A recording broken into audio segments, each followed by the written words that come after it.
All right, ladies and gentlemen, coming up, SummerSlam. Did you love it? Did you not? I'm joined by my brothers. You'll see after the intro to the show. No, baby, that's for somebody else. We're just going to keep you right where you're at right now. It doesn't matter what you think. The Wrestling Realm presents Break It Down with Brian H. Hello, ladies and gentlemen. Welcome to this edition of Break It Down with Brian H. I'm your host, Brian H. Waters. And of course, it's a SummerSlam Post-Show, the biggest party of the summer. So I'm joined by my brothers. I'm going to start first with, you already know, the co-owner of the brand, the one and only, the remarkable, the impeccable, the real Dwayne Allen. What up, bro? What up? Chillin', man. Appreciate it. Thanks for having me on as always. But you know how we do. This ain't our first rodeo. Exactly. And then we're going to go over to the Flex Zone as the Black American Dream himself, the one and only Dre. What up, Dre? And Dre is can you hear us? Dre, we can't hear you. Dre. But you know, he'll fix that audio. But you know, speaking of audio, we're gonna go to the audio master of the Flex Zone, the one who has a degree in this. How do I know? Because we was in the grind at the Great Morgan State together, the one and only, we call him Unc, the one and only Raj. What up, Unc? What's going on, everybody? This is Raj from the Flex Zone. Raj Lee Herring the third. You know, in the house with my boys, Brian and Dwayne. You know, put his whole gunman out there. SummerSlam, and you know, good big goofy D is on top of me real quick. He'll tell you who he is. He's really goofy. He's hey, really large, and he'll let you know people all who that. not Ain't that live, right, Keith D? But the people who not live, they will say, "What is he talking about?" For those on Apple, Google, and Spotify, he's talking about the view, ladies and gentlemen. We're live on YouTube right now, immediately after SummerSlam. But he already gave him an intro, but I'm gonna bring him in anyway, and that's the one and only Demarus Die. What up, D? What's going on, Brian? Everybody, you know, Unc, he's old and stubborn in his ways. We'll get to that shortly. Always. But of course, check out the Flex Zone every Monday night, 10 p.m. We're gonna, you know, sprinkle on a little dust about SummerSlam, but we're gonna give it to you fully tonight. And after the goofy man himself, Dre, come back on, we'll be rocking and rolling. Right there on your screens, ladies and gentlemen, you can find where you can get the Flex Zone at the Flex Zone 1 on Twitter and Instagram, and make sure you like the Facebook fan page. That is where you can get your sports fix from. And of course, make sure, if you haven't done so by now, subscribe to the Wrestling Realm. Click the subscribe button. Yes. And if you're watching live, drop a comment in the chat already. We're gonna get right into it, but I gotta acknowledge my brother in the chat, always supporting since day one, the one and only Shark Williams. Shark, hey, what up, my guy? Yeah, Shark says, he goes right where we going.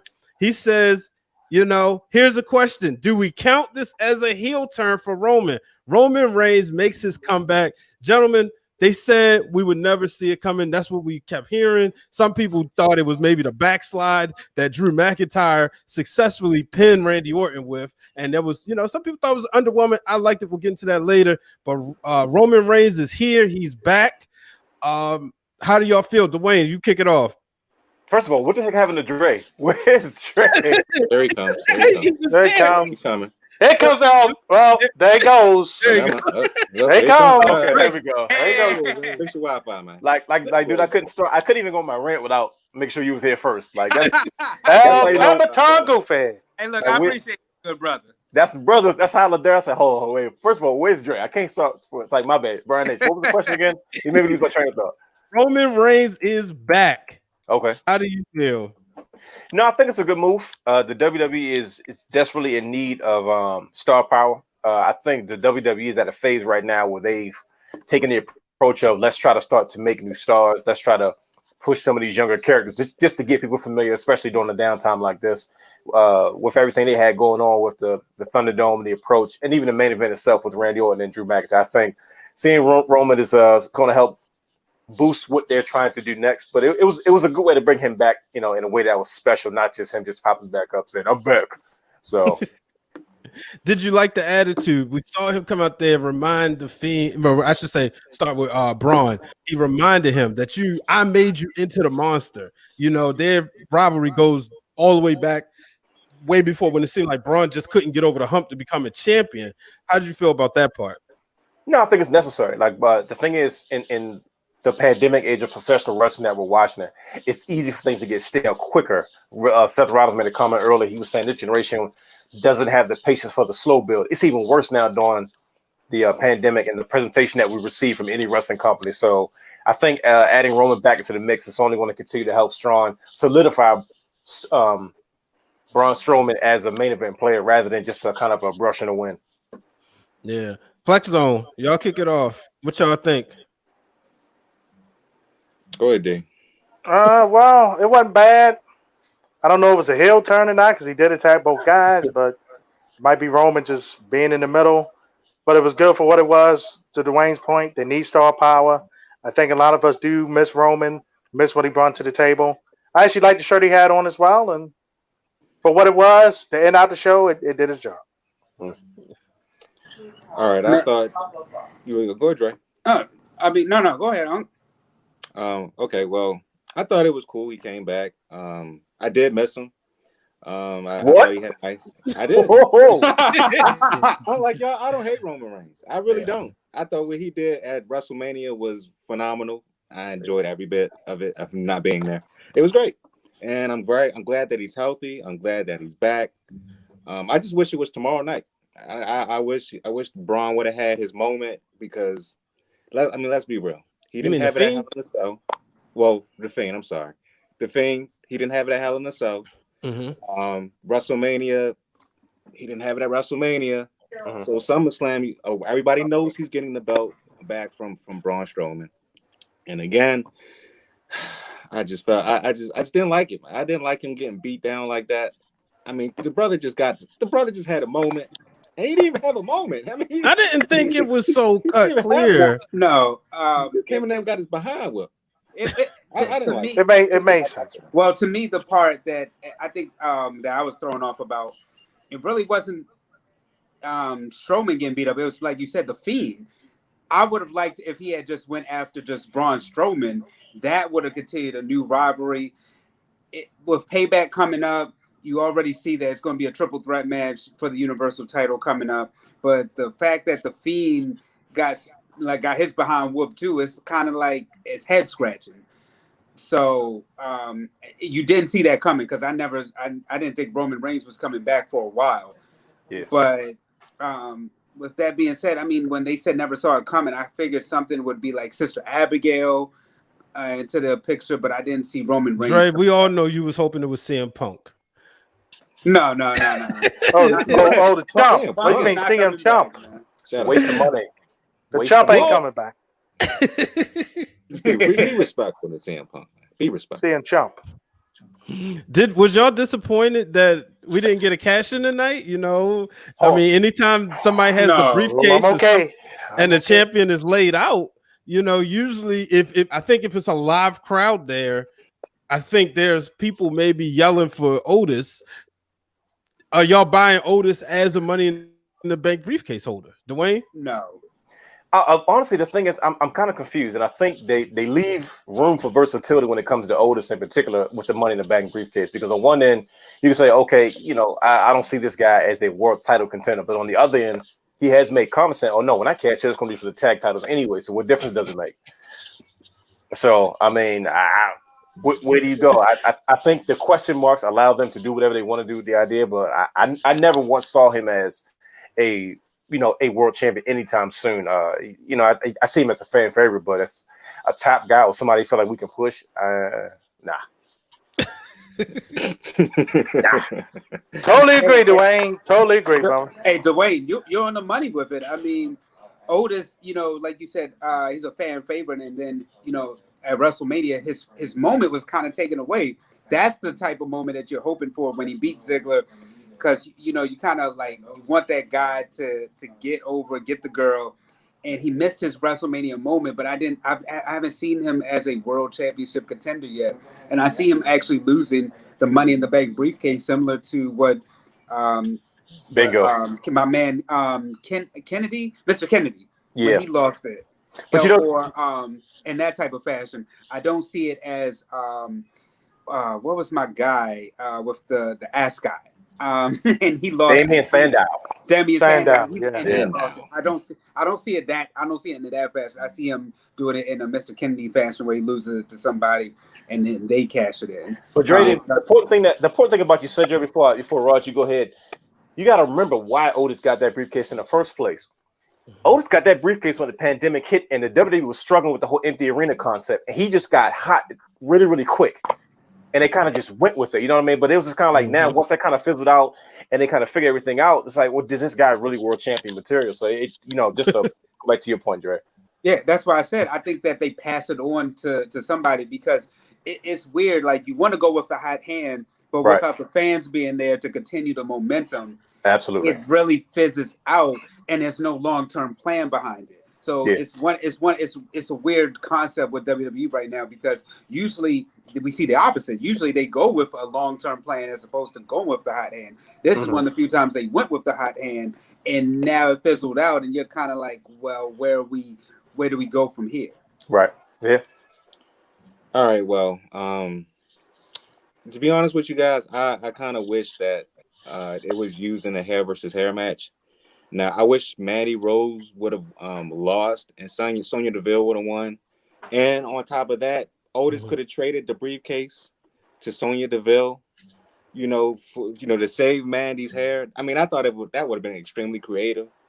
That's just know what? When you're not trolling, you're on to something. I'm trolling, brother.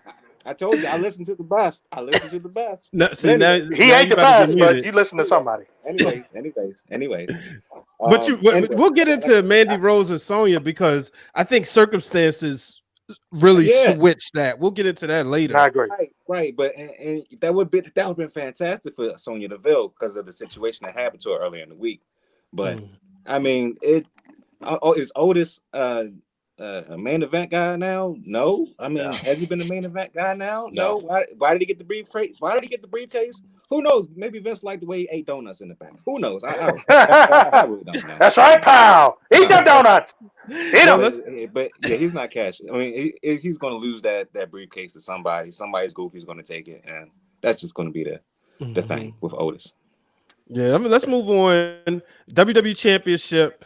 Drew McIntyre finally gets a win in front of fans. Before we came on the air, Roger D and y'all was saying that finally, he gets a meaningful win. He picked up the win over Randy Orton. I know a lot of wrestling Twitter did not like the backslide. They hated the fact that that's how Drew won. But me personally, it was personal. You saw a little bit of blood, but it made sense because, I mean, Randy Orton is so smooth. A guy like that, you take a win any way you can get it. D, go ahead. Hey, look, first of all, I didn't care how it happened. As long as Drew won the title, retained the title, that's all that mattered to me. We don't want to see Randy Orton for the 14th time with the title. That's old, been there, done that. I'm glad he won. I know Orton's on a run right now. He's going to eventually fight Edge again. They'll probably save him that for Mania once Edge returns. You don't want to see no more? No more Randy Orton title reigns. I am done. You're tripping. We're good. I'm okay with it. We are good. He's not even 40 yet, right? Well, he's not 45. He's like 39, I believe. Yeah, he got about another 10 years in the business. He got a nice looking wife, nice kids. Eat some blue chew. I mean, eat some stuff, and go. They don't pick us. We not mentioning them. We don't mention that. They're not paying. The blue pill. The blue pill. We just say it. Hey, what if they decide to sponsor the show from now on, Brian? Would you take that money? You know how we do, bro. Look, you see everything got both of us, so we had to talk about that. Yeah, that's right. But Dwayne, so how you feel? Randy Orton, I know you're a huge Randy Orton fan. Do you think we've seen the last of his title runs? And where do you see the cap off for him? Flair once said, obviously, it was a lot of emotions behind it. But Flair said he wants to see him break his record. Is that something we see? I think it's possible. I don't know if it's something we actually see, but it's definitely possible. Because think about Randy Orton's position right now in the company.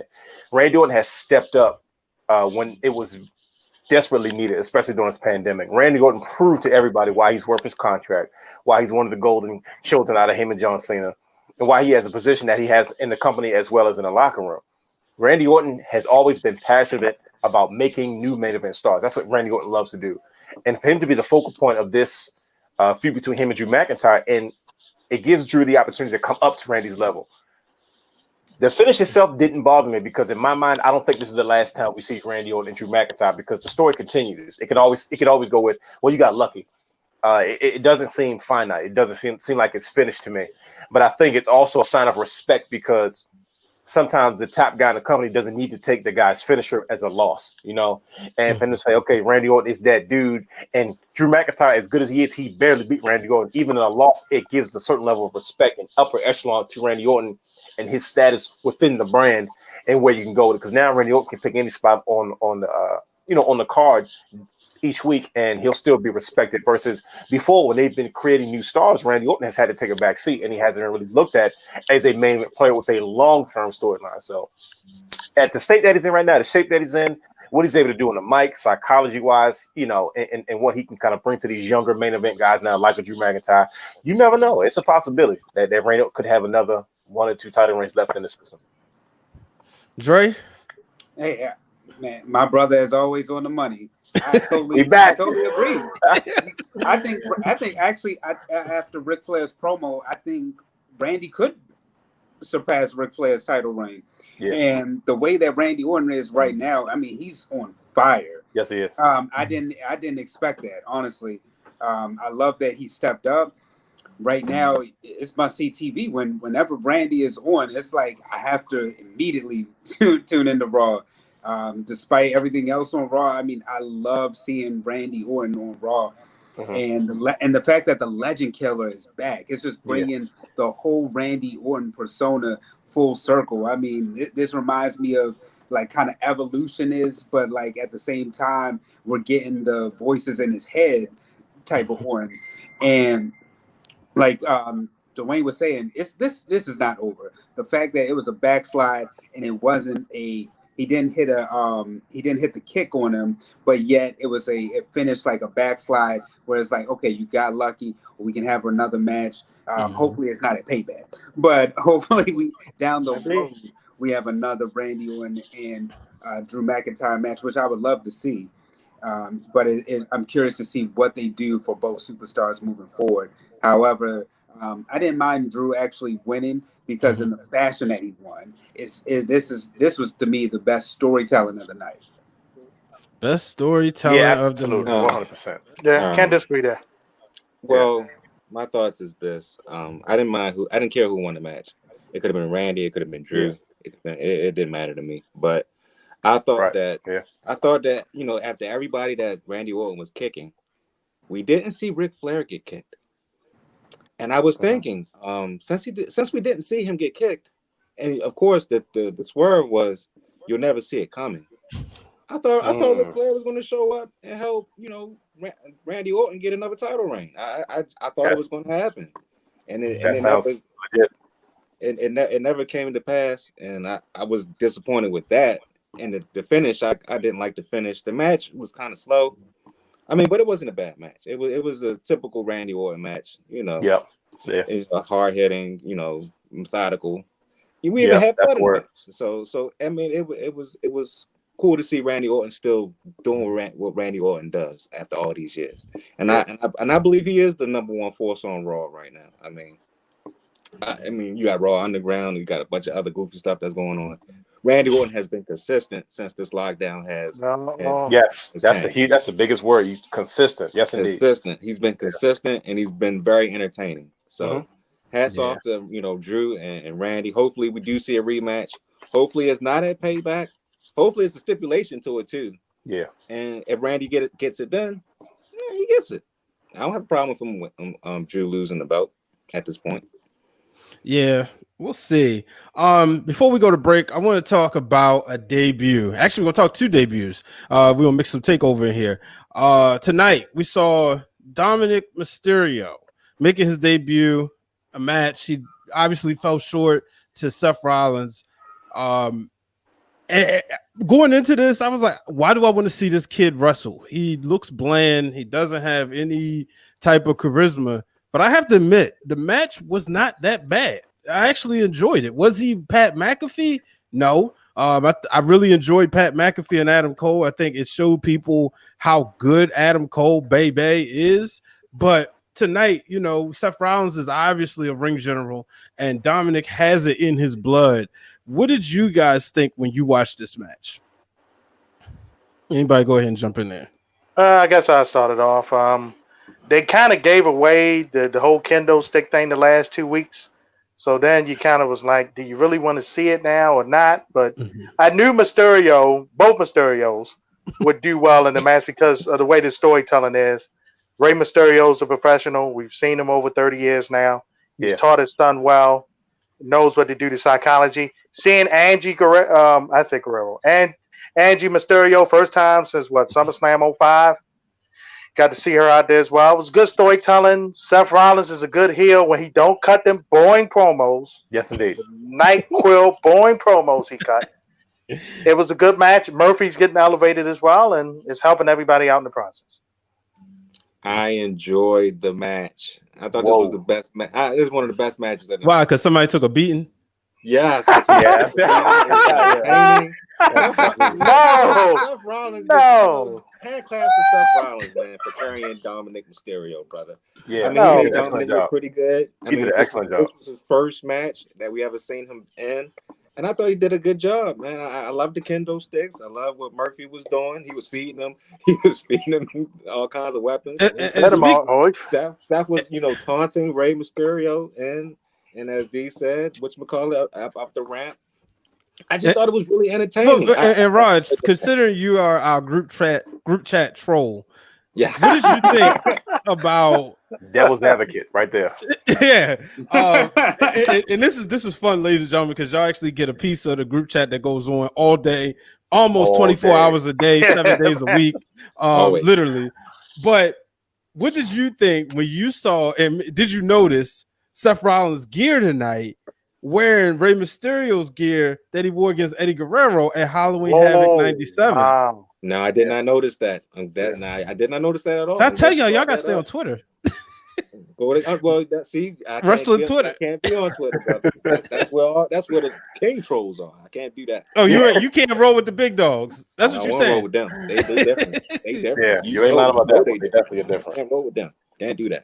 But so he was, I knew. I was like, oh, Rollins has some cool looking gear.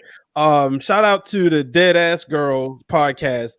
They was. The podcast name. Dead Ass Girl. They were saying, was he doing a gender reveal? Because a slight gender reveal because it was in pink. But I'm scrolling down my timeline, and I remember the announcer did say something about Halloween Havoc 97. Yeah. And I was just thinking he was just talking about it because it was a classic match between Rey Mysterio and Eddie Guerrero. But then I looked and I saw the gear, and then shout out to Sasha Banks' husband who designed the gear.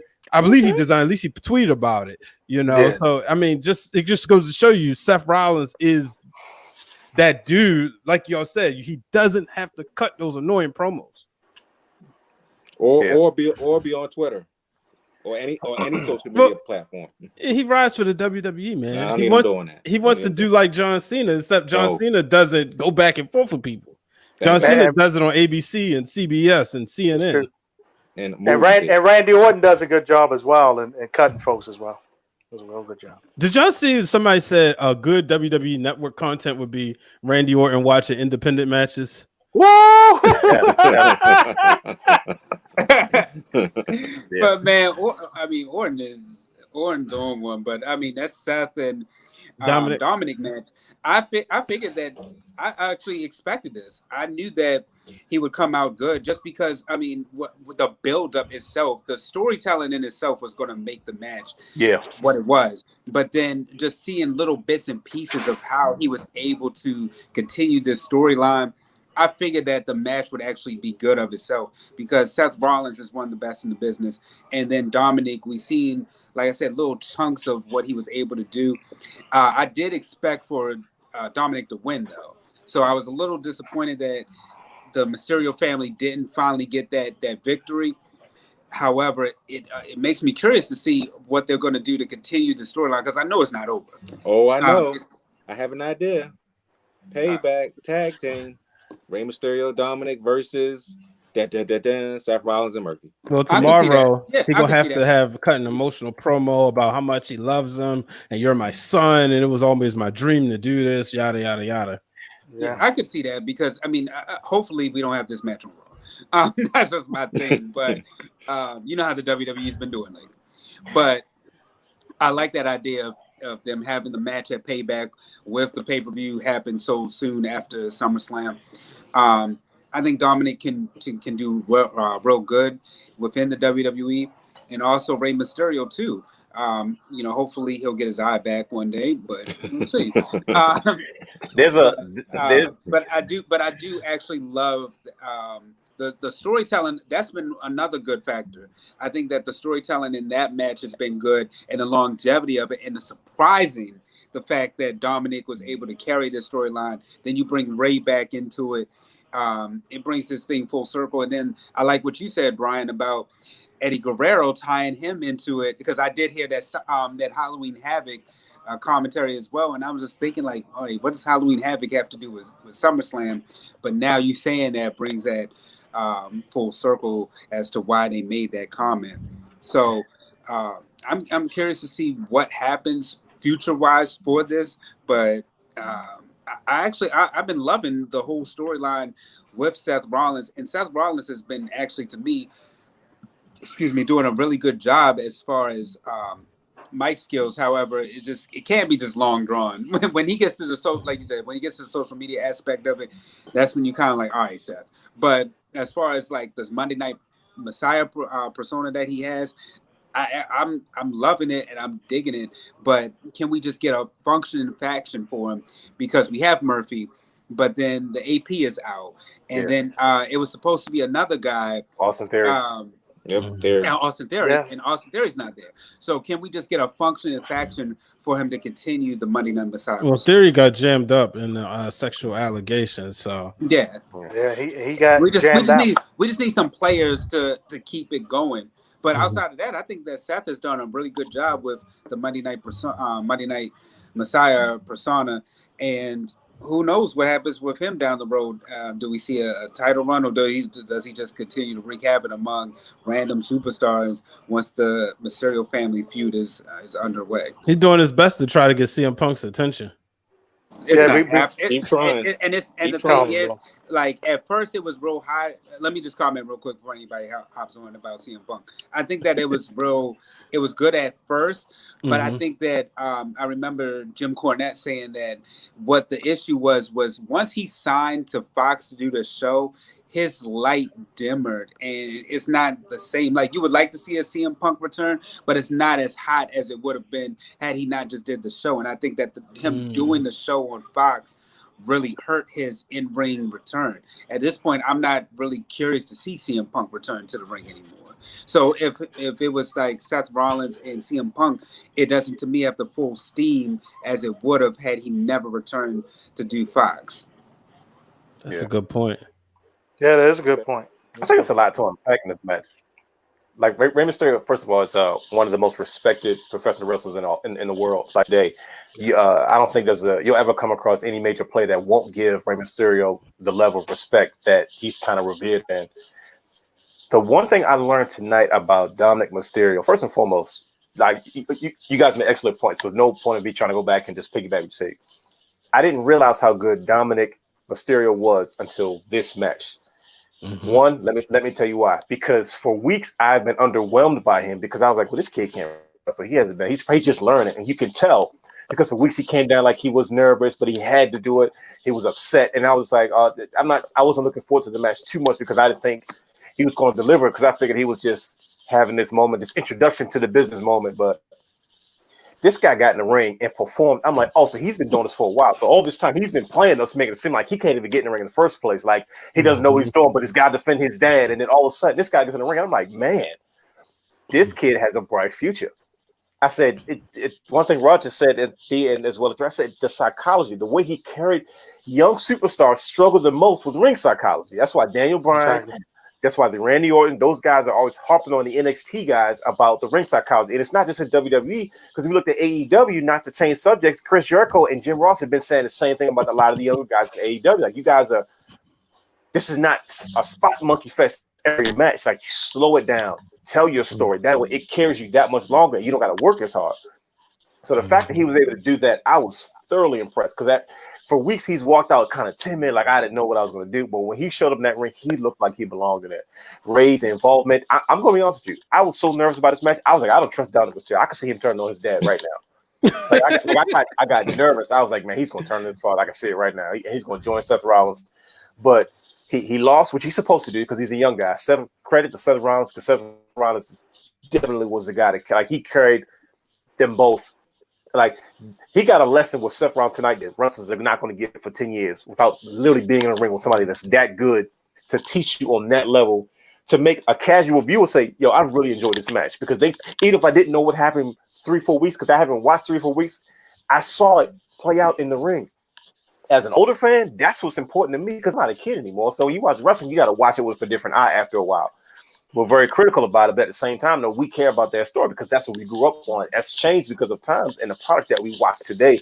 But when I say I was thoroughly impressed, I said, man, Dominic Mysterio has a bright future in his business. I was thoroughly impressed with what he brought to the table. The match was excellent. And the minute I saw the question marks on Seth Rollins' gear, I said, that's definitely a homage to Rey Mysterio. I didn't pay attention at first when I saw the top part of his gear when it first came out, but as soon as I saw the question marks, anybody that's had a Rey Mysterio action figure or that's ever played WCW World Tour or WCW NWO Revenge, you know that gear, you know that question mark gear. And I was like, oh man, that's that. And Seth Rollins has a way of doing it. Him and Johnny Gargano have a lot of ways, and Sasha Banks, not to not include the women, but they have a very, very good way of paying respect or paying homage to a lot of their favorite superstars, you know, in the ring with their gear. So, you know, I my applause to both gentlemen. I'm thinking WWE did an excellent job with that. Hey Brian, pull that comment up real quick. Shout out to Shark Williams, Sean the Shark Williams in the comments watching live says the Seth Rollins storyline is one thing, but enough with the damn eye gouging crap. It's stupid and nobody's buying it. I agree, hey, man. Look, I agree with them, but every time they show that promo, well, that whatever that is with Seth and Ray, and he get cross-eyed when he's doing it, that's what is hilarious. Man. No, wait a minute. You know, it's funny. You know, Dre didn't address Seth Rollins like we do on the chat. The NyQuil Messiah. Yeah, here's the NyQuil Messiah. NyQuil Messiah. Well, tonight that's what he does. Like you mean Sunday night? In the ring, he does this thing, but he gets that microphone and said, "It's like, okay, all right, I'll be back." I was all right, fake Jesus, put the mic down. Yeah, you're like, please. Please. Like, okay, we get it. Now, you know, Pat McAfee yesterday, him and Adam Cole had an incredible match. Adam Cole got the win. I was a little nervous. I was like, Adam Cole better not lose this match. I thought he did good. What did you guys think about his debut? Did y'all get a chance to check out TakeOver? I'm gonna be honest with you. This was probably for this to be TakeOver 30, and I think it's also just the state of NXT right now. This wasn't that prototypical TakeOver I'm used to. I would dare say it's probably amongst the bottom 5. When I think about is there bottom 5? Well, if this was in it, you know, you Brooklyn, TakeOver Brooklyn to me is special. That's like in a class of its own. Right. TakeOver Dallas, another one. The debut of Shinsuke Nakamura. You know, it's had so many moments. And then what was the TakeOver Chicago one time? Dwayne, you and I talked about it, how we was like, okay, we'll see how it is. And it blew us away, you know. So when you look at this one, were y'all Did y'all enjoy it? What did y'all think? And especially McAfee and Adam Cole. Well, let me go first because I'm gonna be honest. I didn't see that match, but I heard Pat McAfee did his thing, and I'm glad he did his thing because he definitely has great mic skills, man. He's been promoting that match for the last couple of weeks, and he was on a lot of other people's shows on his own podcast, just talking. I mean, this brother, if he wants to be, he could be somebody's manager for real. He is fantastic with the mic skills. And not only is he fantastic with the mic skills, but we found out he could actually wrestle. Yeah. And that's a plus too. But I mean, I'm gonna go back and watch it because I didn't see it. But shout out to Pat McAfee, man. I mean, he had a lot of people coming after his head, like, why are you doing this? Are you trying to be like the next Rob Gronkowski or Cain Velasquez? Or are you trying to embarrass yourself? Nah, man, he's not trying to embarrass himself. He's been in that training. He's been doing this thing, man. And I hope he comes back to wrestle again. I really do. Hey, Raj, and the fact that he could just hold his own is amazing. And you know, you said you piggybacked off the skills of his mic skills, but then to back it up, like you said, with his in-ring ability, I was kind of surprised because to me, I thought once Adam Cole lost the NXT title to Keith Lee, I thought that was the end of Adam Cole and maybe the Undisputed Era until SummerSlam. What I was thinking is that the Undisputed Era would somehow get involved in this Drew McIntyre Randy Orton match. But NXT, though, I understand your point too, Brian, about it isn't what we've been accustomed to with NXT in the past. Maybe it's because of the lack of fanfare there, but I just think it's a transition period. That's all. But I mean, NXT in the past we've seen, you know, like you said, so many stars being just their coming out party. I mean, you know, you can never forget about Sasha Banks and Bayley at NXT. I mean, that's always, like you said, is going to be a staple as far as like NXT takeover matches. I mean, even what was it, the NXT with Survivor Series last year when we had Ciampa and off the steel cage put Adam Cole through a table. And, you know, NXT always brings it. So even on a bad, or even if you think it's a bad pay-per-view, it's still a good pay-per-view overall.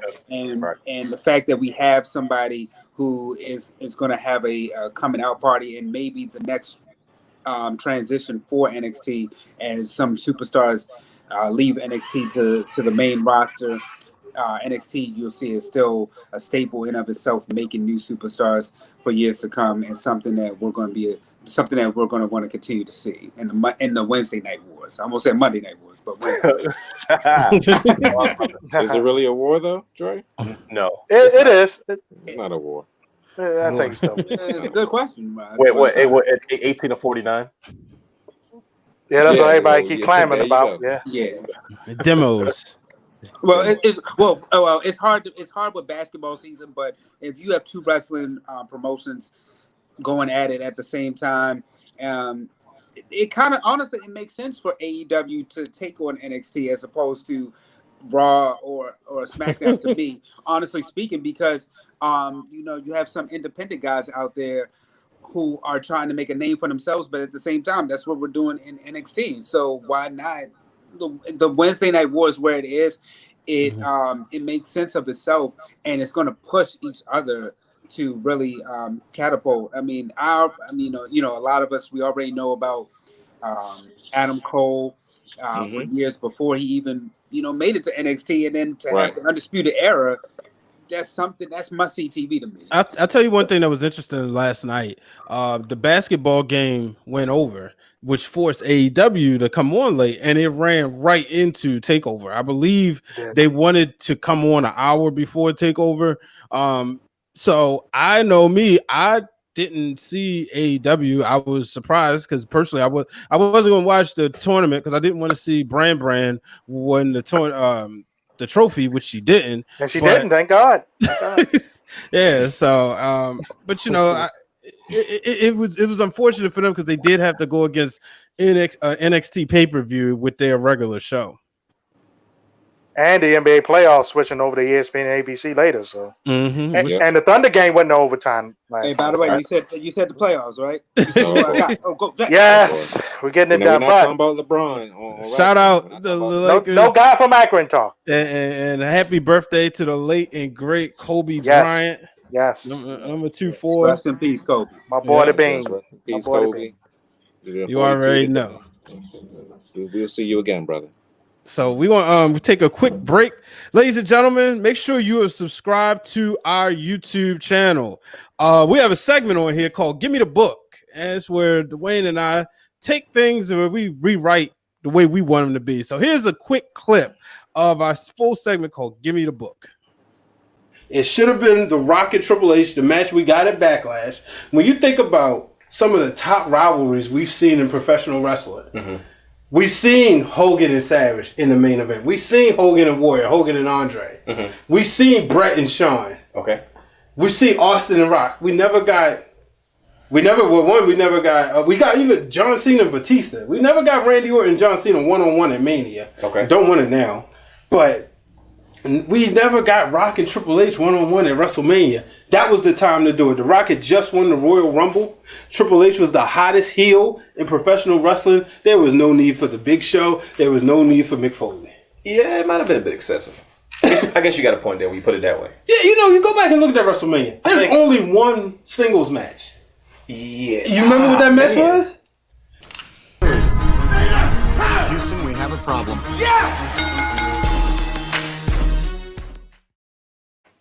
All right, and we're back. Hey, look. I forgot that singles match too. Nobody knows that WrestleMania 2000. 2000. Check it out. Give me the book. Make sure you check it out. We also got one where the real Dwayne Allen rebooks Bret Hart's WCW run. So we got a lot of cool stuff on there, including a state of professional wrestling address. You see, he has a cool shirt on. Matter of fact, I'm gonna make a full screen. You see that right there? The wrestling realm, you know. So wait, time out. You could have been maybe full screen all this time, and you just purposely left me in a little corner. Actually, you've been full screen a few times. Hey, you know, I'm producer. So I'm not going to use the word we called it at ESPN, but I'm a producer and director tonight. You got it. I'll tell y'all. See, he always try to take shots. That always happens. It's guaranteed for one show, folks. It's guaranteed. It's been a while. What can I say? Yeah, and I'm mad because I just realized I don't have my tapped out segment because I was definitely going to run that audio, but man, it's time to talk the women's wrestling tonight. Oh boy, we saw WWE bread and butter. Right? Really? We saw a new champion crown. Asuka regained the Raw Women's Championship when she defeated the Boss, Sasha Banks. After Sasha helped Bayley retain her title, Bayley tried to essentially do the same thing, but she moved in a sense, and then Asuka was on it, and then she knocked her down, and then was able to get Sasha to tap out. When Sasha went to look, asking, crying for Bayley's name, Bayley was not able to get up in time. So now, you know, I tweeted, and a lot of people got on me because, you know, I like to do this thing. I like to suspend my belief and go in full kayfabe, folks, on Twitter at Brian H. Waters. So what I did, you know, wait a minute. Hey, I can mute you tonight. But the Twitter, I tweeted. I was like, man, I'm mad. I didn't want to see Asuka. Like, she's boring anyway. I don't believe she's boring, folks. It's just, you know, and I clarified that. But, you know, my mentions was on fire, so I had fun with it. But nonetheless, I realized this. Sasha Banks' Raw Championship run was never meant to be a lengthy title run. I saw that, you know, I was talking to Dre about this before we went live. It wasn't meant to be a lengthy title run. Sure, I would have, you know, if you gave me the book, what I would have did, I would have had all this kind of happen around Survivor Series. I would have got them so high on their high horses, and then the Survivor Series start to break it down, deteriorate. Sasha wins the Royal Rumble, beats Bayley, runs with the title until Becky Lynch comes back or Charlotte come back, and then give her a whole year run. That's how I would book it. But nonetheless, she'll probably, you know, next week is Payback. I don't even know who they're defending the tag titles against. We just know they're defending the tag titles. They're really rushing this a pay-per-view, but when you got your own network, you can do that because we're gonna tune in. Dre, have you calmed down? How do you feel, brother? No, he has not. No, he hasn't. Because I gotta admit, Dre been a Sasha fan. Man, come on. I was okay. Sasha was okay, but when she came back with that blue hair, blue hair. You know, I tell you, blue is the theme tonight, ladies and gentlemen. Blue. Oh no. So hold up. She came back with the blue chew hair, D. Oh no, I wasn't going there. No. We ain't gonna do that. But it was the demeanor because she was really a boss. Like before, it was like she was trying to convince us she was a boss. No, when she beat the smack out of Natty and then she went and attacked Becky Lynch, I was like, she's really a boss.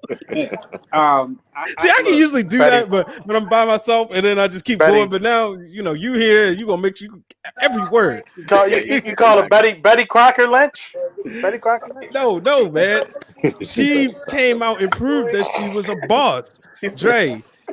But you've been the biggest Sasha fan since she was in NXT. When she was still bland, when she still had her natural hair color.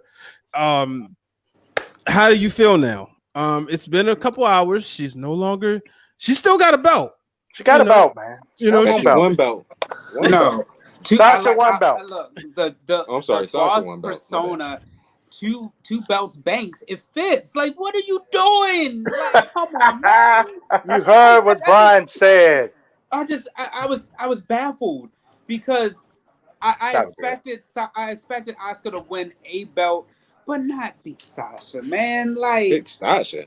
It's Sasha. Like, okay. But look, think about it like this, though, if right? Anything, if it leads to Bayley versus Sasha, then I'm happy with it. But until I see that, and as far as the tag team title run, like Brian said, they don't even have a legit tag team to face. What do you? It's just. You know it's coming, Dre. And you know I love me some Sasha Banks.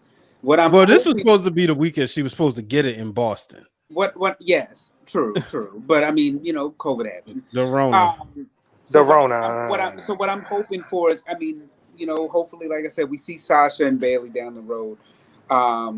It just would have been so cool if Sasha could have kept the belt and then lost it to somebody like a Bianca Belair or Shayna Baszler. Or Shayna Baszler. I would have been okay with that. Yeah. But what Uncle Roger's doing.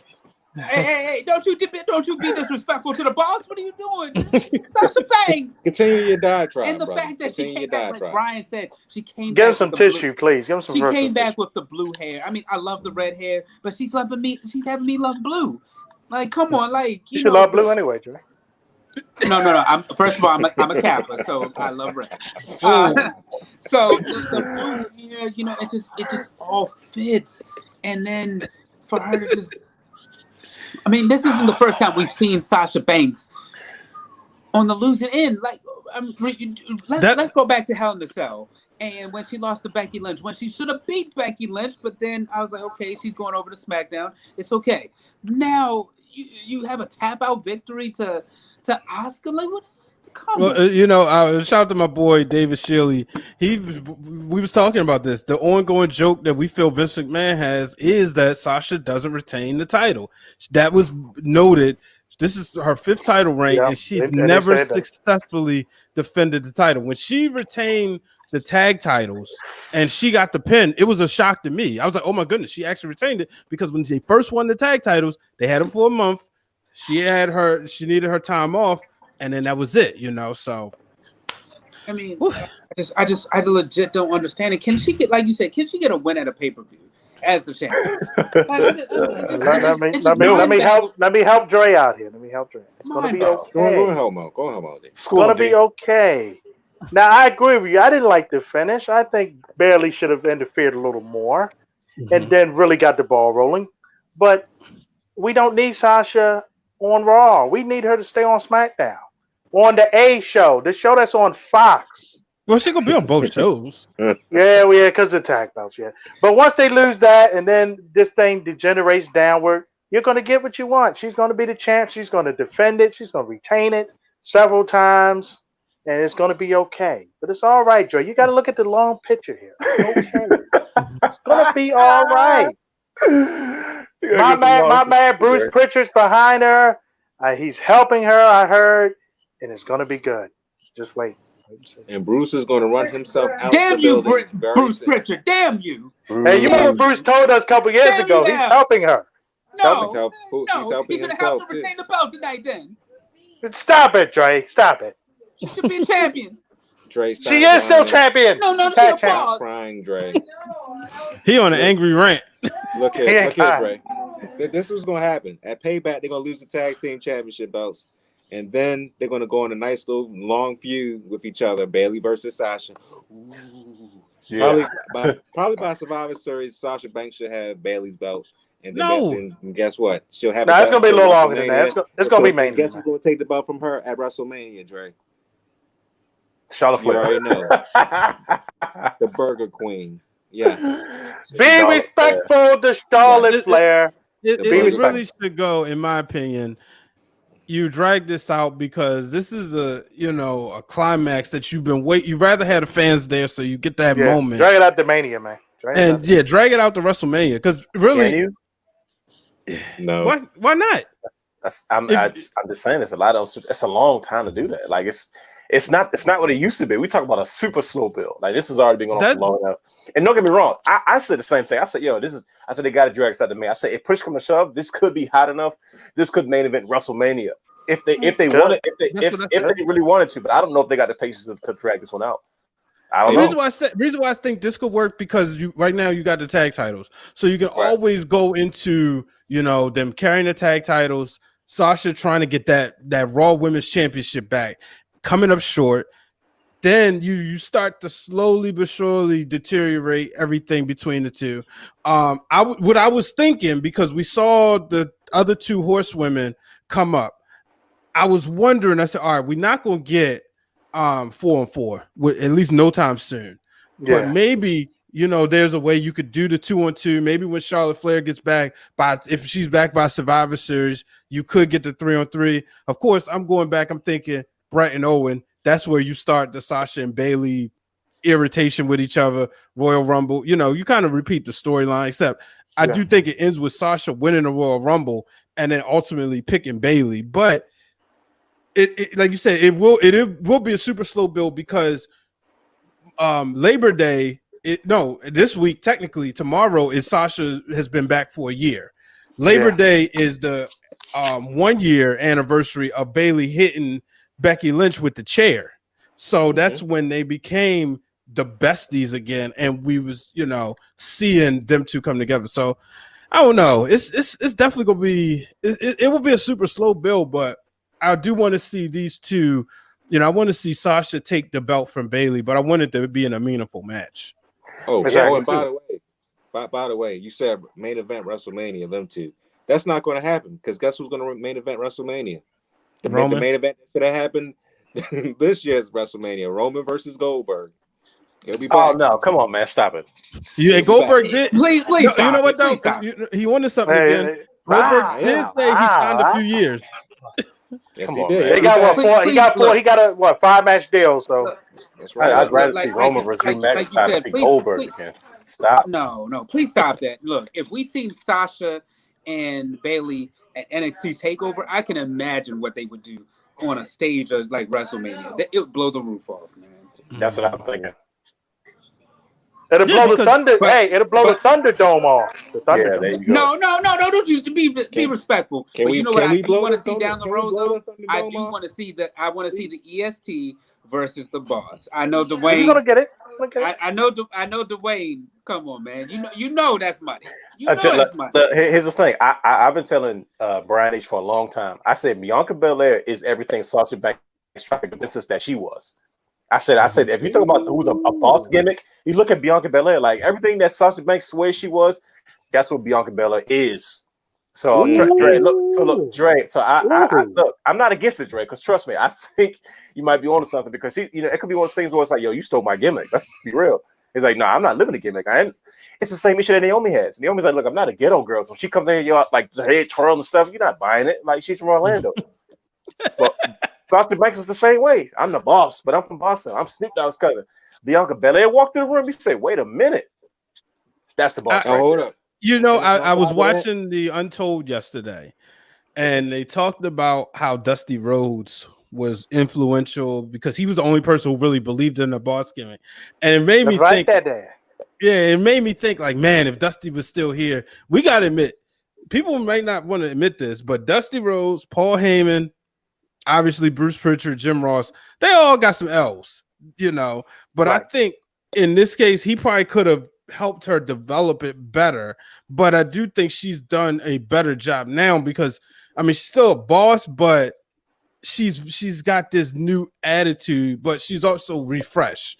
But I do want to see Sasha and Bianca, but I think right now D brought getting Sasha off of Raw, keep her on SmackDown, and I think that allows room for Bianca to be up next after if we're gonna get Asuka and Shayna. Bianca Belair can be the next, next in line. Yeah, because she's the only. And I mean, I'm sorry to cut you off. I was just going to say that real quickly that it's believable if Bianca takes on Shayna and beats her. Well, she got to get that win back because she could never beat her in NXT. Yeah, Bianca just has that believability factor to her, like that she can legit beat anybody. I mean, like the amazing ability to me is that I think that like if you talk about strength, she has that. If you talk about her mic skills, she has the, like you said, like she can go she can go toe to toe with Sasha if you're talking about a boss. So the fact that she just kind of has to me. Like she could be the best woman in wrestling, Dre. She don't have a dance partner right now. I think she will, but right now the issue is nobody dancing. I mean, I could go on for a while about Bianca Belair, about who I would love to see her face and whatnot. But I agree, Brian, that down the road, I think that if you have somebody defeat Shayna, I think it's believable with somebody like a Bianca. You just got to build her up a little bit more, and hopefully we don't see her take a back seat again like we did once WrestleMania was. Once she made her WrestleMania, her after WrestleMania debut, and then her flame kind of kindled out, but now she's back. She's with the Street Profits, but I would love to see her build up in that women's division, and then hopefully one day as Raw Women's Champion. I see it. I agree. I definitely see it. Oh, you know, another scenario that somebody brought up was Naomi and Bianca Belair with Sasha Banks as the new as a new trio. Team Bad 2.0. 2.0 bad. Bad, but hopefully they will call it something else. Nah, I don't need to see that. Team Bad again. Give me Bianca. Bianca. We don't need to see all that. Yeah. Who's bad? Who's bad? Who's bad? Who's bad? But speaking of Bianca, tonight we saw Street Profits retain the tag titles. Yeah, it's kind of obvious. I look, I say it all the time. Angel Garza is just too good for Andrade as a tag partner, and the reason why I say that is because that dude has so much charisma that Andrade is like, when we first saw Andrade come to the main roster, it's like, okay, this guy's really good in the ring. He's a muscle, yeah. But now, and then he was like, okay, it's a perfect match, him and Zelina Vega. He gets in trouble. They bring up Angel Garza. It was like, well, I don't care about Andrade no more because, I got these two. And then, he got this little deal going with Charlie Caruso and all that. Are we going to now see a split between this tag team because they still couldn't get over the Street Profits? No, because there's nothing else for Angel Garza and Andrade to do right now. To be honest with you, I think that's why they put them in the tag team. But it's like, once again, I go back to the unfortunate effects of COVID. When they couldn't fly people in, those guys were there every week and they were reliable. They were good hands you could put in the ring.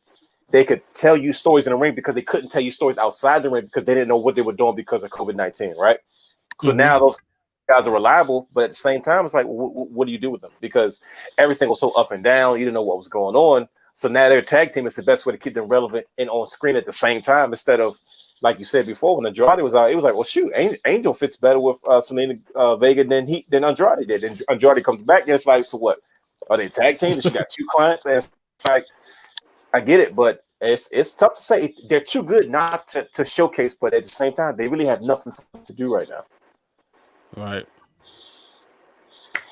Yeah, I gotta agree, Dwayne. They stuck in the middle. They already had lost to the Street Profits on NyQuil about a month ago, I think, and then they set up for this match tonight. Didn't see Bianca Belair out there tonight. I thought that would have been something good. Her and Selena continually going at it, but that was another match they gave us on Raw. You know, yeah, they did. And what is it for both sides to do really now? What's next? Yeah, well, Street Profits entertained. They tag champs. That's what's wrong with Raw's tag team championship division. No, what you need at this point, to me, merge the tag team division so that way you can have stuff like the Street Profits versus the Usos or versus the New Day whenever they come back. But I think at this point, merge the tag team division and stop jobbing the Viking Raiders too. I mean, no, they on underground, Dre. They on underground. It's just ridiculous to me. It's too many tag teams out here, too many good feuds that you can possibly have if you just made it the tag team division an even playing field as opposed to dividing the tag teams. I think that would help also buffer it so that way you don't see a rematch of the Street Profits versus Andrade and Garza. Because we've seen that same match at WrestleMania. Now we're seeing it at SummerSlam. What are we going to see in the Survivor Series next? You're right. I didn't even think of that. You're right. I didn't even think of that. Garza and them did fight for it. The only thing that made it interesting was the poison, and then it was just basically a recycled thing that they did a few months ago. No, at this point, make it an even playing field. Like I said, stop having the Viking Raiders job so that way we can believe the Viking Raiders are a legit tag team. The Street Profits are good. When the New Day comes back full circle, they're good. The Usos, when they're healthy, they come back good. There's enough tag teams out here where you legit could have a tag team roster and you can have the type of tag team matches that you had back in the day with the Hardys, the Dudleys, and Edge and Christian. You have it all. All the fixings are right there for a good recipe. Let the cake go ahead and do its thing on its own. Dre, you have great points, and I believe everything you're saying. But that's never going to happen. Look at the Revival and the Good Brothers. That's all you got to do. My point is, who gives a damn if Angel or whoever stays together? Who cares? Let's move on. I mean, he's right. I mean, I can't disagree with you. Yeah. I before we get out of here, 2 guys I want to bring up: Big E and Keith Lee. It was announced that Keith Lee is going to Monday Night Raw. You know, he lost the NXT championship. For what? What is he going to do? He's going to be in Raw Underground is what he's going to do. Bask in his glory, man. What glory? What are you talking about? Don't start shelling. Don't you do that. Bask in his glory. Been good. But no, seriously. I was sitting there like, it felt underwhelming. You just throw up a graphic, Keith Lee coming to Monday Night Raw. I kind of feel like it's rushed, especially, because now it just looks like, which we all figured, he got the championship because of everything that was going on in the country. Even though it's kind of not fair to say because he did earn it and, to be able to beat Adam Cole, but he was a victim of having a guy like Karrion Kross right there in the wings. It was like, you know what? There's no way Keith Lee is going to hold on to this title that long. Yeah. And now he's coming to Monday Night Raw, but, what do you do with him? Are you going to put him in the Hurt Business? Vince is in full-fledged build new stars mode, so he want to see all fresh faces, and he's like, look, we've been given a transition period. Let's just use it. Like I said, when Hogan, when Savage, when all those guys in the 80s began to get older, after a while they were not drawing the same money. Vince said, let's go with the youth movement. The Shawn Michaels, the Bret Harts, those guys were saying, give these younger guys a shot. The Diesels, the Razors, the Sean Waltmans, they wanted their space. And when those guys left and eventually transitioned to WCW, the business was still at an all-time low. Like, I get it. So now he's like, look, the business is already at a low. We might as well just start trying to create new stars. Now, the one thing I do applaud him for in regards to that in this era is that he doesn't mind sacrificing the money now for the money later. Because while everybody's still playing the hits with their familiar faces right now, they're not building nothing for later. They're going to have to start over again. versus Vince that goes into overdrive. Like, okay, new faces, new faces, new faces, new faces. But then when you do that, what happens when your new faces don't make you money? So now you're a casualty because I'm trying to create new stars and get pan out the way I wanted you to. Look at freaking Ricochet. What is he doing now? He was considered one of those guys. Oh, like Ali, Mustafa. Those guys were like, oh, let's give these guys a shot. And then when they realized, they started going and going and going, and it goes, okay, this isn't working out too well. Same thing happened with EC3. The problem with him was it took a night. He said, let's put him in feud with the world champion, Dean Ambrose. And Vince was like, oh no, this guy's terrible. He's done. He was never the same after that. Nope. So it's like these. Put in the closet. I don't know what you do with these guys. Like, I get it. I get the idea of it. Like, let's create new stuff. Okay, cool. But what in the world are you going to do with when your product is already got plenty of question marks as it is? Mm-hmm. You know what I mean? Preach the way. Preach.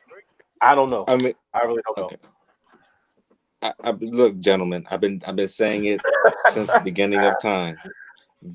Vince has been destroying everything, man. He's been killing everything. I mean, look at. I will give him that. Rusev had a push. Rusev was supposed to be the man, and he killed that. Yeah. No, he told him that the fans was trolling him. Yeah, he did tell me. I'm like, really, man? Aleister Black is a damn great wrestler. Where is Aleister Black now? What is he doing? He'll be on Monday. He'll be on the Fat Man show tomorrow night. Wait, hey, he's gonna come back as a. Oh goodness! Oh no! He's He was just throwing stuff Rollins and call it a day. Oh, I hope not. Please, he's gonna do a new gimmick on Monday. Watch. No longer is it gonna be a devil guy. And what was the guy from the Nexus movement? I forgot his name. Which one? Wade Barrett. Wade Barrett. Even Wade Barrett had something going. Yeah. For Bad him. News Barrett got hurt though. When he was Bad News Barrett. The injury you hurt him. The injury doomed him. Every time. Remember, he was going to win Money in the Bank apparently at WrestleMania 28, and then he got hurt, so they took the whole thing off and made it a paper. Ray, that got some bad news. I've heard again. I just feel that Vince is going to completely destroy Keith Lee, man. I really do. I have a feeling he's going to. Mark Henry said he got big man magic. No, I don't think he's standing a chance. Are you serious? Mark Henry? Well, don't say his name again. Oh yeah, and Shark brought up. He said you had the Forgotten Sons, but then Riker Gunner started running his mouth and screwed over his partners. And now they are fully forgotten. they got Yeah, but what Big E? Did you guys check out Talking Smack? Miz was trying to push him there. Miz was asking him, why aren't you, you're not serious enough. You said the same stuff Booker T says, like you're not serious enough. You play around. And Big E said, look, I'm going to be me. I'm not going to be this mean. Basically said, I'm not going to be an angry black man like everybody want me to be. But when they get between those ropes, I'm going to take care of business and I'm going to go back to being who I am. Hold up, time out. Wait a minute. Wasn't he an angry black man coming in? It didn't work. Yes. That's true. About 3 ain't enough, man. I need 5. Well, actually, I actually thought it kind of worked because wasn't Cena like he was IC champion and Cena was backing him? If it worked, Dre, what happened? It's fizzled, just like everything New else. Day happened. It fizzled. Yeah. No, it fizzled, and then one for the New Day wouldn't happen. But to that being said, why is Talking Smack back? Renee Young is not a part of it Because she's out of the company now. But I mean, we didn't want Talking Smack to leave on Tuesdays on Fox. They What came they on gonna at do without 11 Renee o'clock. Young? That time slot was deaf. That was deaf. Yeah, I don't know why they should have took over what's his name show, the one that Jason Whitlock used to have. That's where they should have put it at. Oh, crap lock, yeah. Or at least show wow. replay. It's a family show. This is a family show. But I will say this though, what is cool that you can just turn on Fox Sports 1 randomly throughout the week and catch wrestling. That is fun. That's true. I will admit. I saw SmackDown the other night by mistake, so that was fun. I said, oh, look, SmackDown. I don't know what day it was. I just flipped the channel. It was like 11, and I was like, oh, snap. Yeah, it was like Thursday night. TV. Yeah, it was like right after the game went off. It was nothing else on TV. They've been showing classic pay-per-views too. They showed yes, they do. Yep. Yeah. Oh wow. Yeah. Okay. I love you do I like watching random wrestling. Just randomly. You do like that, but they like that time slide. First of all, I don't know what they're going to do without Renee Young, and then second, the time slide, like you said, it's so horrible. Like, I mean, people our age are probably asleep at that time, and then if you have kids, they like, what in the world? I don't even want to watch 11 p.m. on Tuesday night. Or something, you know. Wait, that's Talking Smack's out because I saw it on Saturday. No, it doesn't come on after Friday. It comes on after the show. After SmackDown needs to come right on. I love it that they have Raw Talk back, but Talking Smack should have been back. And especially the thing that killed me about Talking Smack is that it was legit heat. Like at one of the best conversations. You were Vince destroyed that as well. Yeah, Vince killed that. And Vince and then it was crazy because like I remember Talking Smack is the reason we had Daniel Bryan and The Miz again. Like it was so hot, and then Daniel Bryan when Uncle Raj on The Miz got up and left. I mean that's why The Miz got that last push. Like people like let's take this guy serious a little bit more. Like I mean that lets all types of things, movies, Miz and Mrs. Like you know, and then he does Cannonball. And that's what he was saying to Big E. Yeah, and he also had the opportunity to help out Curtis Axel and Bo Dallas. They had that run when they moved in the Raw. Like you know what I mean? He did the movies with him. One of those, I guess it was a Marine movie or something, and then they had a run. It all boils down to Vince. Everything boils down to Vince. Gotta let go some. Leads to him. Everything leads to him. This is all of him. I mean, the pandemic, because I had a feeling, believe it or not, I had a feeling that he was going to dial it back a little bit because the XFL was back. Yeah. And then the Rona happened. And he happened. Yeah. I'm tired of hearing these stories about all these other superstars, and people goes, you know what? If Triple H was a little bit more in charge, I wouldn't have left. Which means that people are not choosing to leave. People are saying, I want to stay, but I just can't. And I'm like, that's when you know you have a problem. FTR, they didn't want to go anywhere. Like, who doesn't want to work for the biggest company? Matt Hardy said the same thing. The OG Good Brothers, they all say, yo, we didn't want to leave. I say, like, if Triple H is in charge, he listened to us.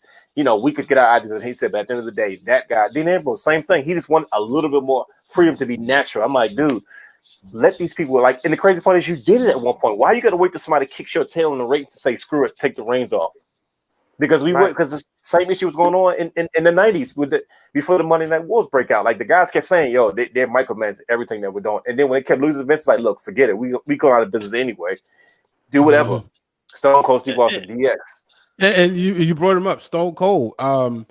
You know, Vince don't want to entrust the company behind one big superstar like that no more because of what Austin did to him. Granted, he had John Cena, and John Cena is just a whole different animal. But when would you actually have that opportunity to have a guy who's going to love your company the way John Cena did, who literally said, I don't want to have a wife or children because I love WWE so much? Yeah. That's but I mean, then again, I mean, Brian, you're bringing up a good, I mean, it's a good point, but I mean, there are not too many men out there like that. I mean, you have that with like, you know, the NBA where you had somebody like a Kobe Bryant and then LeBron James. In the NFL right now, they're blessed to have Patrick Mahomes and Lamar Jackson. In the WWE, those franchise players. Who is that? Who is that guy? And granted, you want to give it to somebody like a Roman Reigns, but the problem is it was rushed to Roman Reigns as opposed to being naturally developed. So everybody's on the same playing field. Exactly. So Roman back now, he's healed. You need to be able to give room and develop these guys as opposed to rushing everything. And then maybe we can have another guy who's going to be able to take over the business. But as far as somebody just loving it, I think that there are people out there that love the business and who are willing to make the sacrifice, especially when they see on the back end some people like The Rock, John Cena, Hulk Hogan, Austin, you know, who have been able to do things post their career. But blame Austin. He walked out. It's just going to be a while. I mean, look, Austin walked out, but I mean, at the same time, I mean, Austin did carry the company for a while, and Austin right now is able to do his thing in Hollywood. You know what I'm saying? That's why Vince is the way he is, because Austin walked out. Like, you know, he's not the only one. Don't blame Brock Lesnar too. Definitely. I legit think the only person who didn't never walk out on was the Undertaker. Like, I mean, and he wasn't a mega star the way those guys were. Let's be real. Like, Undertaker's a megastar in wrestling, but crossover appeal the way Austin, like global superstars. Well, at the same time, Undertaker made a sacrifice though to do that because he was a company man. I think Undertaker could have developed into something, but no, he couldn't. I don't think so. I think commercially he could have. I think maybe somewhere like on not with them gimmicks, man. Some horror film. I don't know. Here's why I say no, Dre. Here's why I say no, because Undertaker talked about it in the last ride. He kept saying, "I live my gimmick for the sake of the business." So like he wasn't doing interviews, he wasn't making appearances. His thing was, this is what my character is. I'm not going to switch this up because this is what I need to do. I need to live my gimmick.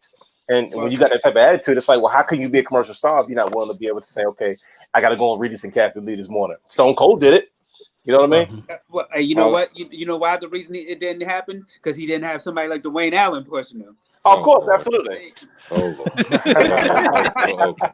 Okay. All I know is this: Vince has to take his hands off the creative. Yes, he does. Let these brothers. Yes, big time. Big time. Let these brothers come up with something. And if it gets over, let it get over. Yes, don't bring it back. indeed. Let it go. Let it keep it moving. Yeah. And endorse that. That's all. Yeah, like he used to do. Was over, man. Rusev was over. I mean, big time. I don't know if y'all been to a show organically, naturally. Yeah, those Rusev Day chants were loud. And he was. What about a heel. I mean, Brian, you're saying Rusev Day. What about when the Cesaro section? Like you had, Cesaro they were giving away this stuff to you, so that way you can have that in this. It's just time and time again. I mean, the only one I remember that they listened to the fans on was the Daniel Bryan. And the only reason they did that because the Chump left. Because the Chump left.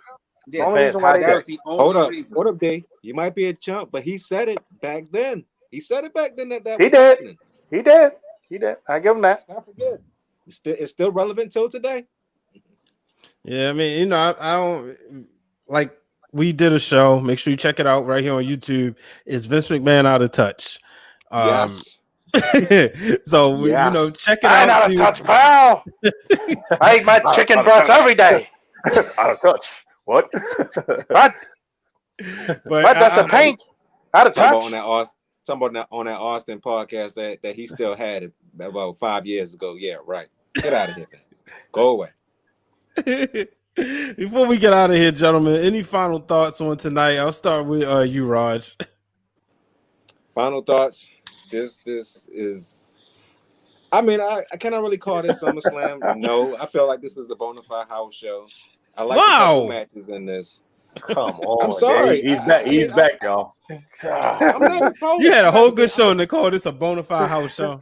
I felt like this was a bona fide house show. The only SummerSlam match that I actually felt in this was the Seth Rollins and Dominic match. I thought that was a great SummerSlam match. That was your match of the night. Matches felt like either it was Raw or SmackDown, or main event if you want to say that tag team championship match. Oh man! And then on top of that, how are you gonna have the Intercontinental Championship on your pre-show?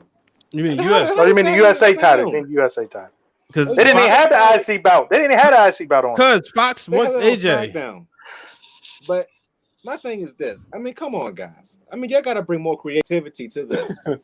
I mean, the whole thing was called, you ain't going to see it coming, and all we got was Roman Reigns. Okay. No, we got a backslide. Huh? We got a backslide for a finish. Oh, 1, 2, 3. Sound like a preacher on Sunday. Man. Don't do backslide now. Come on, man. I will say this though. This show could have been a lot better if they would have actually, put more effort into it. All right, we'll give you the book real quick. You change one thing about the show. You could change one thing. What would you change? You got the book. If I could change one thing about this show, is I would have got rid of that tag team match. That tag team match did not need to be there. Okay. It didn't. It didn't fit at all. Didn't fit. I would change that. Oh my goodness. We ain't talk about the Mandy Rose and now you don't got to. Now you don't got to. We good. You don't got to. We good. I brought it up early in the whatchamacallit. He definitely did. Yeah. You did. I brought it up, so. Okay. So D. To Roger's point, I gotta somewhat agree with him in this sense. A lot of these matches was on Raw, SmackDown in recent months. Yeah, I've been Mandy Rose about rematches.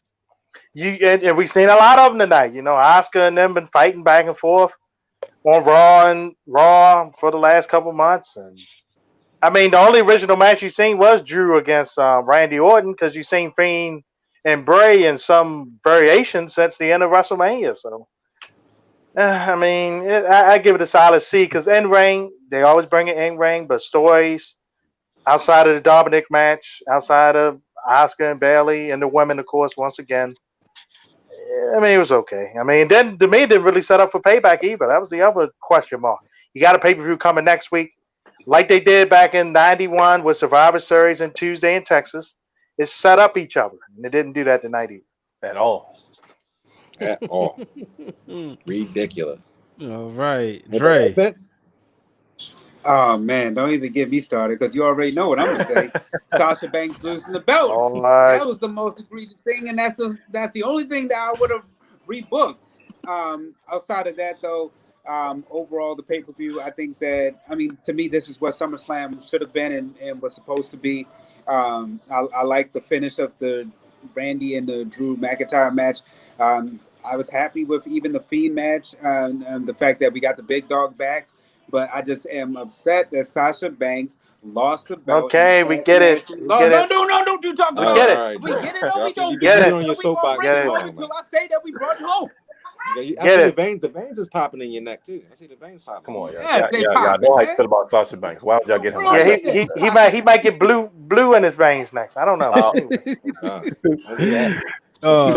Somebody's gonna get an email about them. The realness. Okay, first and foremost, the biggest thing I was impressed tonight is Dre's tremendous man beard. Can we put Dre's face back up on the screen real quick? Yo, first of all, look at that thing. Wait a minute. That thing is coming in so good. Look at that thing. That's a grown man right there. Like, Dre, that's working for you.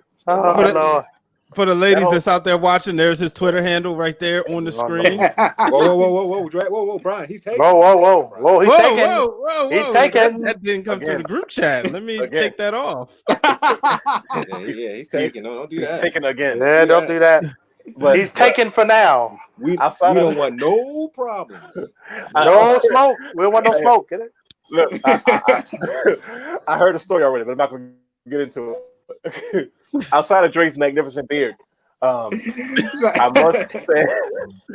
will say that the Dominic Mysterio and Seth Rollins match probably impressed me the most out of everything. And between that and just the presentation of the product in the Thunderdome, it was something different. It was creative. We see something similar in the NBA, but just to see that if there's one thing that WWE does well, it's always production.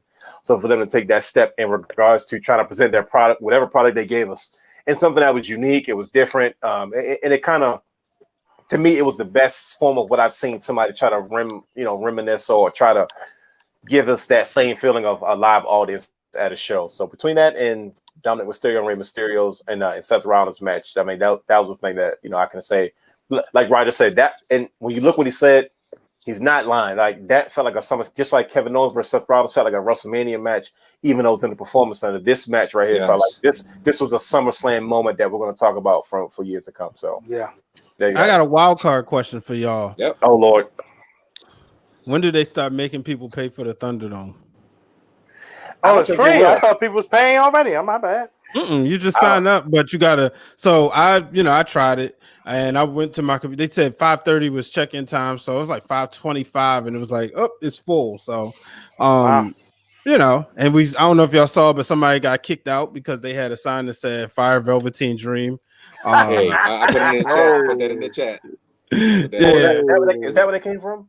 Yeah, he had the sign, and because you're on the webcam, you have to like create it back, invert it, and that's what he did. So boom, right on the screen. It was doing the Sasha Banks match. I'm pretty sure they'll go in the network. They'll go through and reproduce stuff. They'll scrub it out. They'll scrub it out. Not touching it. Nope. Not touching it. But literally. But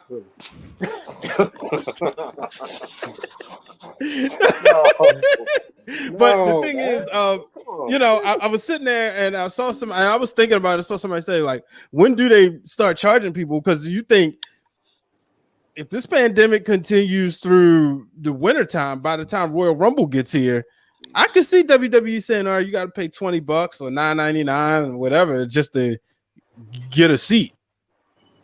And the Thunderdome. I'll say this. I'll say this. Man, I hope they don't. Do not charge them. Do not charge them people. Right. No. If there's a second wave, if there actually is a second wave that's coming in November or October or whatever, then yeah, you charge them. You charge them all everything. You charge them everything. You hear me? It's still business, right? So they can do this. Hey, charge for your PayPal. Charge for your Cash App. Hey, Ryan, what we gonna charge them? All that goofiness. Right. $9.99. Hey, look, they done got about a couple $100 out of me since this pandemic with a belt and a side plate. So people still buying content and going to www.shop.com, which I'm pretty sure they got the belts on sale 50%. That's a little life hack I learned. Every pay-per-view belts on sale 50% off. Overall tonight, I will say this, that we didn't talk about the match, but I was disappointed in Mandy Rose and Sonya Deville's match, but then I had to realize they've just been going through so much, all things considered, with everything going on. So I was looking at it, I didn't like Mandy Rose's gear. I saw she had debuted where she had the pants on, and then she came out there tonight, and I was like, wait, what is that? I remember when Trish Stratus said she went from the shorts to the pants because she wanted people to take her serious. And I said, okay, this is maybe something Mandy's doing, but they got it in the ring, so they was able to, I don't want to say kill off the rivalry, but now Sonya Deville is getting probably the much needed rest and stuff.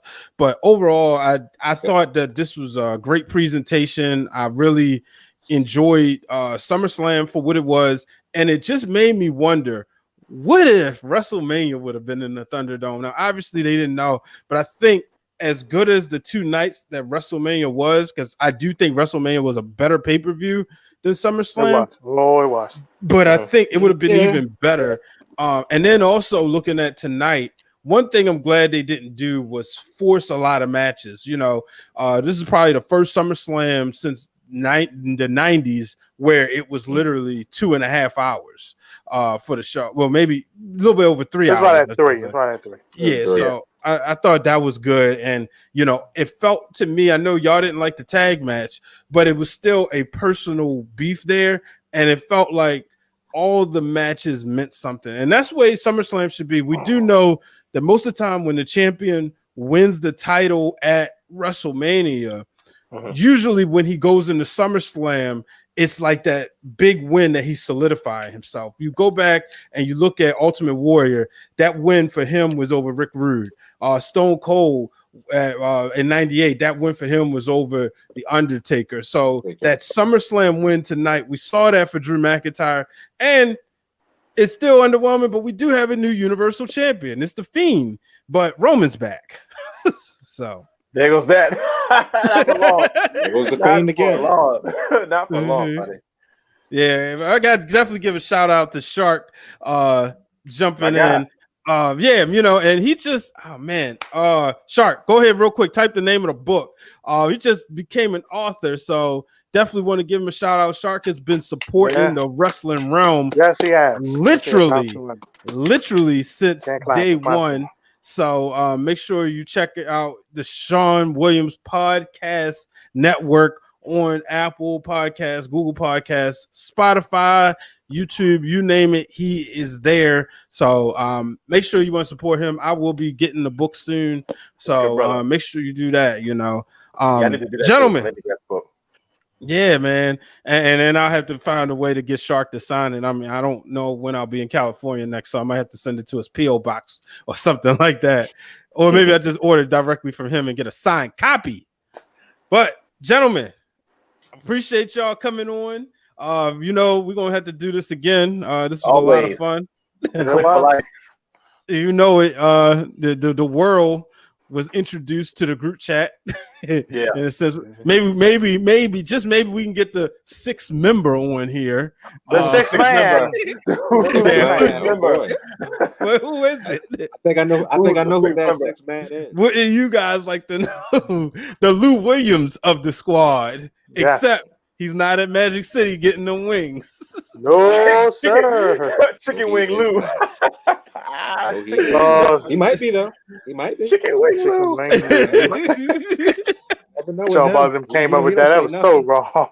Yeah. Oh, Well, until the next time, folks, I'm Brian H. Waters. Make sure you hit the subscribe button, drop a 5-star rating on all platforms. Make sure you hit the follow button and tweet us at Wrestling Realm. Until the next time, so long, everybody. So long. Check out the Flex Zone too. tomorrow night. Tomorrow night, check out the Flex Zone. Was it 10 o'clock? Yes, indeed. I'll be the producer of the show tomorrow. We're gonna be rolling through topics. And I know your folks are upset about Earl Thomas, but it's gonna be okay, people. Look, I'm gonna tell y'all what to do. You turn on, you mute Monday Night Raw. It's gonna be on Underground anyway. So you just go ahead, hit the mute button, turn on Flex on. That's what I do. That's the secret, you know. That's right. But so long, everybody. Peace, everybody. So long. Peace. Subscribe to the Wrestling Realm channel. Yeah, if I just figure out to find the close that round. Oh, there we go. Thank you for tuning in to this week's episode of Break It Down with Brian H. Hit the subscribe button and turn on the bell so you get notified every time the Wrestling Realm posts new content.